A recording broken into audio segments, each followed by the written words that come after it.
Bonjour, bonsoir, je suis content de vous retrouver. J'espère que vous allez bien. Aujourd'hui, on parle d'exercice et vous le savez, les conseils que je vous donne ne remplacent pas ceux d'un professionnel de la santé et vous allez trouver beaucoup d'informations complémentaires dans mes livres Plus jamais malade, mon approche globale pour un corps en santé. Lève-toi et marche, le remède miracle existe et il est gratuit. Bouger un peu chaque jour, est-ce que ça change vraiment quelque chose quand on vieillit? Dans un contexte d'avancée en âge, et statistiquement, oui, plus on avance en âge, plus la prévalence de la population, plus la prévalence de maladies chroniques dans la population augmente, que ce soit le diabète, l'hypertension artérielle. Moi, il y a une statistique qui me renverse. Quelle est au Québec et en France et dans d'autres pays de la francophonie, c'est très comparable. Quelle est la prévalence de l'hypertension artérielle chez les personnes de 70 ans et plus? Et souhaitons-nous à tous d'atteindre cet âge-là en santé. Vous avez peut-être déjà dépassé cet âge-là, donc la prévalence de l'hypertension artérielle est de plus de 70% pour les personnes de 70 ans et plus. C'est énorme. Alors, la question qui m'est posée par cet internaute, et il y a plusieurs déclinaisons de la même question, et je voulais y répondre, c'est celle-là. En vieillissant, est-ce que ça change quelque chose? Avec l'avancée en âge, je dirais même que la marche devient encore plus qu'un moyen de se déplacer. C'est une stimulation à la fois métabolique, cognitive, motrice. Qu'est-ce qu'on entend par métabolique? Lorsque vous allez chez votre médecin, si vous y allez annuellement, si vous avez un suivi pour une maladie chronique, peut-être que le médecin vous demande une prise de sang et cette prise de sang analyse notamment votre santé métabolique, si vous avez un diabète, le cholestérol, les paramètres, je simplifie un peu, mais les paramètres qui sont analysés par la prise de sang analyse, où ils donnent le résultat d'une partie, en tout cas, de votre santé métabolique. La santé cognitive, les fonctions cognitives, c'est quoi? Concentration, donc concentration, attention, la mémoire, la capacité d'analyse. Vous m'écoutez en ce moment, peut-être que du bruit aussi un peu autour de vous, vous entendez peut-être plus le bruit et vous vous concentrez sur ma voix. Ça, c'est de l'attention sélective. Lorsque vous planifiez un voyage, si vous êtes devant une toile dans un musée et vous la critiquez en quelque sorte, vous donnez votre ressenti, votre opinion, vous l'analysez en quelque sorte, que vous soyez expert ou pas. Ça aussi, ce sont des fonctions cognitives. Et donc, la marche, il y a plein d'études qui le démontrent, et particulièrement dans un contexte d'avancée en âge, stimule ces trois éléments-là, incluant la stimulation motrice, le fait de bouger, de stimuler vos muscles, votre cœur, vos poumons notamment. Et il y a une étude parapluie, vous voyez le titre à l'écran. Une étude parapluie, c'est une étude qui en regroupe d'autres, démontre que l'activité physique améliore significativement la santé chez les personnes plus âgées. Parmi plus de 30 000 participants, c'est quand même énorme. Les effets les plus constants concernent la vitalité, quand on demande aux participants, la mobilité, la force et la santé mentale. Mais si on avait une carte cadeau de ces quatre ingrédients-là que je viens de nommer, on serait bien content de la prendre, la carte cadeau, d'avoir plus de mobilité, plus de force, plus de vitalité et notre santé mentale se porterait mieux. Ça semble presque trop beau pour être vrai, mais c'est encore plus vrai chez les personnes qui sont vieillissantes, chez les personnes plus âgées. Commencez chez vous, commencez dans votre pays. Vous êtes partout dans la francophonie. Comment on traite les gens qui sont rendus au grand âge chez vous? Ici, au Québec, il y a beaucoup de gens qui vivent à la maison. Il y a je vais voir des patients à domicile qui ont 92, 95 ans, qui vivent seuls avec leurs conjoints, conjointes, leurs enfants.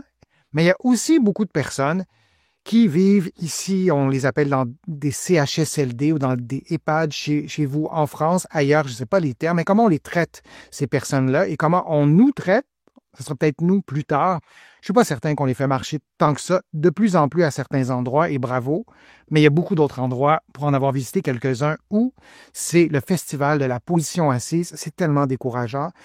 Donc, moi, je vous encourage à en parler autour de vous, encourager ces personnes vieillissantes à bouger, et vous encouragez, vous, à bouger maintenant pour là, parce que vous vous considérez déjà rendu au grand âge ou parce que vous voulez arriver au grand âge en bonne santé, que vous ayez 40 ou 60 ans. C'est important de se le répéter. Et oui, quand on avance en âge, c'est encore plus important. Les entraînements aérobiques, on peut le faire avec la marche. Les entraînements de résistance avec des poids, avec le poids du corps ou mixte, un peu des deux, améliore la mobilité et la vitesse de marche. Et les effets concernent aussi l'humeur et le sommeil. Les auteurs, toujours de la même étude, notent une amélioration moyenne de 10 à 15% des scores de qualité de vie en bougeant plus, en bougeant un peu plus. Et la marche, c'est probablement l'activité physique qui est la plus accessible à tout le monde.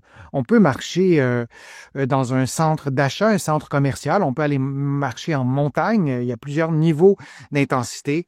Et particulièrement chez les personnes vieillissantes, ça a été démontré, les processus de vieillissement sont associés à l'inflammation. Vous allez trouver une vidéo sur ma chaîne sur l'inflammage.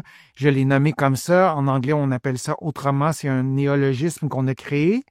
Et donc, l'inflammation qui est associée au processus de vieillissement, elle est d'une certaine façon contrecarrée par la contraction musculaire, par cette biochimie intérieure là, dans votre corps, vos médicaments intérieurs que votre corps produit, qui sont davantage anti-inflammatoires. On le dit jamais assez, l'activité physique, c'est anti-inflammatoire. On pense à l'alimentation anti-inflammatoire, on va avoir des médicaments anti-inflammatoires, mais votre corps a des clés pour vous aider à vivre dans un terreau qui est davantage anti-inflammatoire et ça passe beaucoup par l'activité physique et la marche, c'est une bonne occasion de le faire. Il y a Brigitte qui répond à ma question dans les EHPAD de mon père, pas de marche ou d'activité sportive, mais plutôt activité cérébrale et c'est tant mieux. Mais le cerveau a besoin d'être stimulé par des activités cognitives, des jeux cognitifs par exemple, mais la santé du cerveau, elle est aussi stimulée, nourrie, protégée même par l'activité physique et on devrait le faire plus souvent. Il y a Joël qui répond aussi, en général, on ne traite pas bien nos anciens en France. Moi, j'aime bien ce terme-là aussi, nos anciens. Parfois, on ne sait pas trop comment les appeler pour pas stigmatiser personne. Mais je pense qu'une façon de les stigmatiser, toutes ces personnes vieillissantes, c'est de tolérer que ces personnes-là ne bougent plus et de ne pas les accompagner. Est-ce qu'on ferait ça avec des enfants? Non, on serait assez scandalisés, mais alors scandalisons-nous un peu pour ces personnes vieillissantes qu'on n'encourage pas suffisamment à bouger, qu'on n'aide pas suffisamment. La marche reste l'activité la plus accessible, comme je le disais, mais ses effets peuvent être obtenus aussi par d'autres formes d'exercice. Ça aussi, la question est souvent posée. La natation, la course, la danse, le vélo, les exercices en groupe, et j'aurais pu continuer encore plus longtemps. La natation, on n'a pas tous accès à une piscine, mais la danse, on peut tous danser chez soi. Je vous en ai souvent parlé en faisant votre ménage. Pourquoi ne pas le faire à intensité soutenue? Pourquoi ne pas danser mais en même temps mettre une musique rythmée qui vous plaît, mais ça peut être une musique douce, classique, et vous faites des étirements peut-être en dansant, en faisant votre entretien ménager. Ça nous sort peut-être de nos habitudes, mais en fait, c'est assez agréable de faire l'entretien ménager en faisant parallèlement quelque chose qu'on aime. Et si on aime la musique, ben, peut-être que vous allez faire le ménage plus souvent aussi. Peut-être que ça va vous motiver. En tout cas, moi, ça me motive. Bouger un peu chaque jour préserve aussi la masse musculaire et les fonctions exécutives, les fonctions cognitives complexes, comme analyser un tableau, comme m'écouter pendant que vous êtes dans un café, par exemple, où il y a un petit peu de bruit, par exemple. Donc, les fonctions cognitives sont stimulées aussi par le fait de bouger, et je vous l'ai souvent dit, la contraction musculaire, ça sert pas uniquement à vous faire bouger, ça sert aussi à votre santé métabolique, celle qui est quand même vulnérabilisée par l'avancée en âge, par aussi nos habitudes de vie qui sont pas toujours optimales. Alors, c'est une façon de prendre soin de votre santé métabolique, de contracter vos muscles qui ont besoin de beaucoup de choses, notamment de sucre et d'oxygène et l'équilibre, notamment avec l'insuline, et vraiment favoriser lorsqu'on contracte normalement ou beaucoup nos muscles et les effets d'un programme qui vous fait bouger, notamment la marche, apparaissent toujours dans un contexte d'avancée en âge. Et là, on a fait ces études-là chez des personnes âgées de 70 à 85 ans. y compris des personnes sédentaires, et on mesure les progrès assez rapidement de 6 à 8 semaines. C'est quand même assez rapide. On pense à des personnes qui ont 80, 85 ans, qui sont peut-être dans un état de sédentarité, si je puis dire, depuis longtemps. On voit les progrès rapidement et on note une moyenne environ, comme je vous le disais, d'amélioration de la qualité de vie de 10 à 15%. C'est énorme. Pour pouvoir profiter de ces bienfaits, et là, c'est peut-être pour vous, mais c'est peut-être aussi pour un proche, pour vos parents, des gens que vous visitez souvent, de leur parler de ces résultats-là. Ça peut aussi les motiver. Peut-être que ces personnes-là ne le savent pas.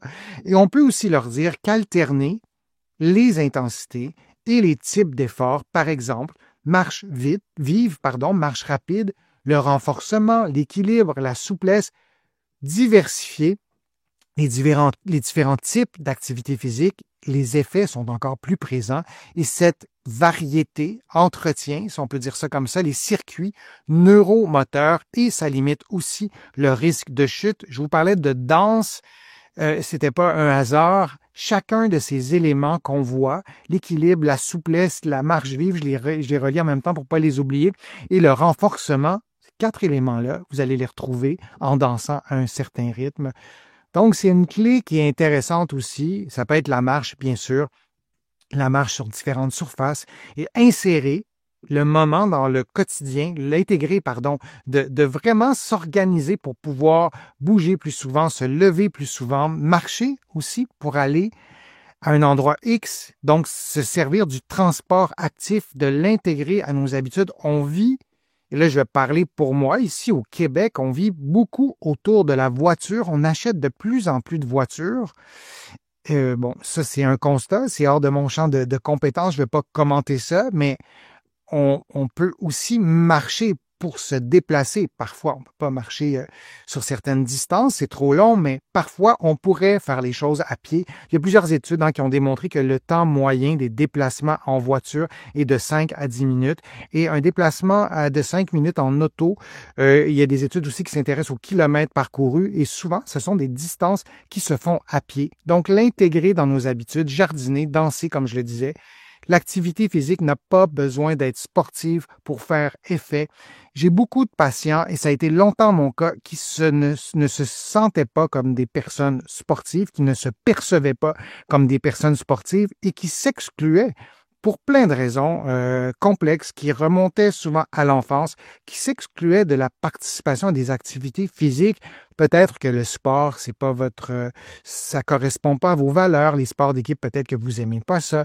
Mais l'activité physique, il y en a sûrement une ou deux ou trois qui vont vous faire du bien, qui vont faire en sorte que vous allez vouloir continuer, que vous allez vouloir bouger davantage. Par exemple, pendant 6 minutes seulement, 6 minutes par jour, 2 minutes de marche confortable, 2 minutes de marche vive et on revient à 2 minutes de marche lente et consciente. Est-ce qu'il y a des gens qui font de la pleine conscience? Répondez-moi oui ou non.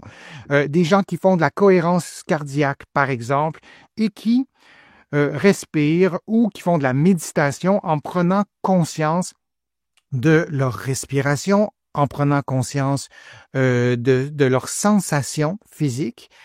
Et on peut donc marcher en faisant cette pleine conscience, de marcher en pleine conscience. Et on peut faire ça pendant 6 minutes. On entend souvent qu'on recommande de faire 150 minutes d'activité d'intensité modérée par semaine. C'est vrai. Mais on peut dire aussi que si on n'en fait pas 150 et qu'on en fait 25, on a aussi des bienfaits comparativement à une autre situation où on n'en ferait pas du tout. Alors, ça peut être des paramètres qui sont modestes dans un sens, mais qui peuvent apporter aussi des bienfaits. Et dans un contexte d'avancée en âge, il peut y avoir d'autres éléments aussi qui font en sorte que c'est compliqué de bouger. On pourrait faire une liste très, très longue, vous et moi. Et donc, dans un contexte d'avancée en âge, parfois les choses se compliquent, notamment au niveau de la santé.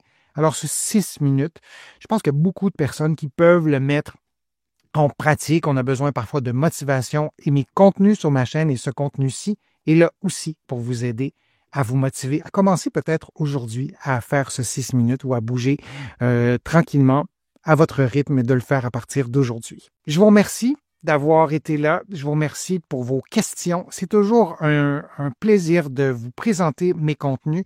Je suis toujours ravi de lire vos commentaires sur les réseaux sociaux. Je note toutes vos questions. Je vous invite à les formuler, vos questions, et je vais y répondre dans de prochaines vidéos. Parfois, j'ai le temps aussi de vous répondre individuellement. Vous allez trouver beaucoup d'informations sur mon site web, le www.denisfortier.ca. Vous allez pouvoir aussi vous abonner gratuitement à mon infolettre et vous allez trouver beaucoup d'informations dans mes livres, notamment Plus jamais malade, mon approche globale pour un corps en santé et Lève-toi et marche. Vous le savez, j'ai écrit plusieurs autres livres et vous allez trouver donc beaucoup d'informations dans ces livres-là. Je vous remercie pour les contributions.